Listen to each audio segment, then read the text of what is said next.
ఇంకొక రెండో అంశం, నిన్న తుక్కుగూడలో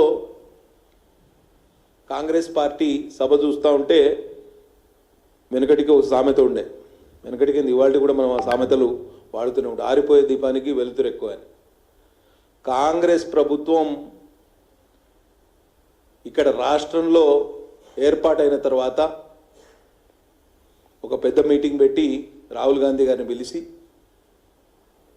ఈ కార్యక్రమం చేయడం జరిగింది. నేను అడుగుతున్న, కాంగ్రెస్ పార్టీ పోటీ చేసే, దేశవ్యాప్తంగా పోటీ చేసే నియోజకవర్గాలు ఎన్నో తెలుసా? వాళ్ళు 255 నుంచి 280 సీట్లు మాత్రమే పోటీ చేస్తుంది. సగం లోక్సభ సీట్లకు పార్టీ పోటీ చేయట్లేదు. ఇటువంటి పరిస్థితుల్లో వారి అధికారంలోకి రావడం సాధ్యమవుతుందా? ఒకసారి ఆలోచన చేయండి. మిగతా సగానికి ఎక్కువ సీట్లు వాళ్ళ అలయన్స్ పార్ట్నర్స్కి ఇవ్వడం జరిగింది. పోయినసారి కూడా అంతే, సగానికి తక్కువ సీట్లే పోటీ చేసింది కాంగ్రెస్. ఈసారి కూడా అంతే సీట్లు పోటీ చేస్తుంది. నేను ఘంటాపథంగా చెప్పగలుగుతా, మీరందరూ అన్ని విషయాల మీద పరిజ్ఞానం ఉన్నవారు.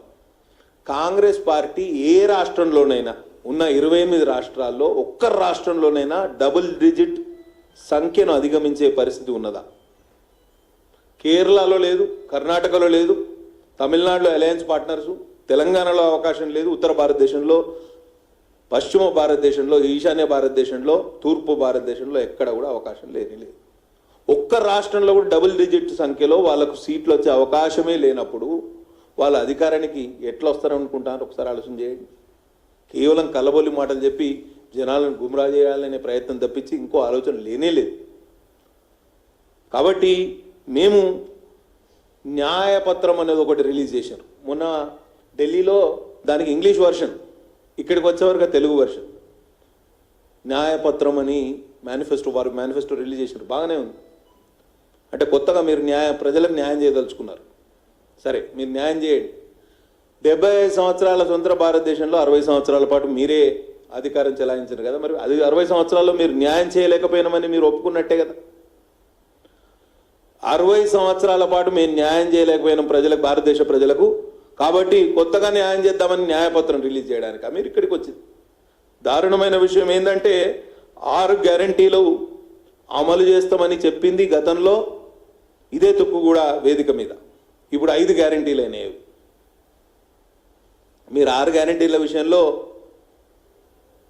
మీరు తెల్లముఖం వేసారు అనేది ప్రజలందరికీ అర్థమైపోయింది. ఎన్ని గ్యారంటీలు అమలు చేశారు?